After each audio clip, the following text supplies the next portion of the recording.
दौंड तालुक्यातील केडगाव येथील दुमळीचा माळा येथे भर दिवसा राजाराम गायकवाड यांच्यावरती बिबट्यांचा हल्ला।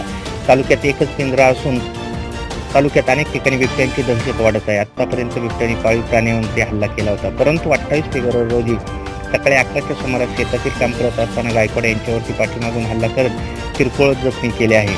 वन विभागाकडून ऊसाच्या शेतात पिंजरा लावला असून रेस्क्यू व्हॅन उपलब्ध करून देण्यात आले आहे। वन परिमंडल अधिकारी दौंड महादेव हजारे यांनी डी न्यूज लाईव्ह वृत्तवाहिनीशी दूरध्वनीवरून सांगितले की माणसावरती जो हल्ला केला आहे तो बिबट्याच्या बछड्याने केला असून त्या व्यक्तीला प्राथमिक आरोग्य केंद्रात प्राथमिक उपचार देण्यात आले आहे।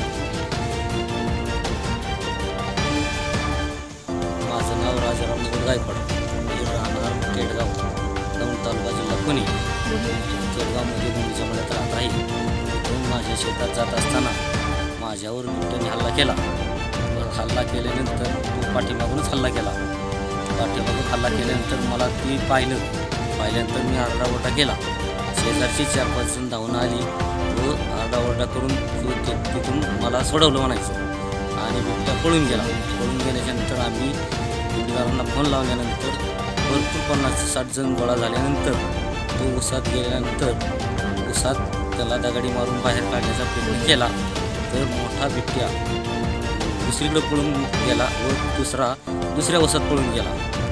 त्याच्यानंतर मला सरकारी हॉस्पिटलमध्ये लसीकरण देण्यात आली। मग घरी आल्याच्यानंतर मला भरपूर लोकांनी भेट देण्याचा प्रयत्न केला। नंतर त्यांची वन विभागाचे लोक येऊन पिंजरा वगैरे लावण्यात आले।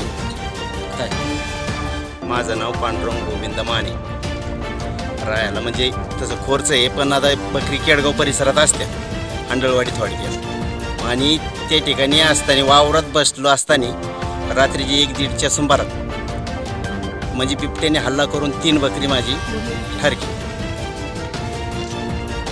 आणि मग त्याच्या पुढं अधिकारी येऊन त्याचा पंचनामा केला होता, पण ती कसं आज इथं उद्या तिथं, म्हणजे हे हिशोबावर लोकांनी थोडं कानमागं टाकलं। त्याच्यानंतर इथं दुमळीच्या मळ्यात एका माणसावर म्हणजे दिवस 11 वाजता म्हणजे हल्ला केलाच त्याने।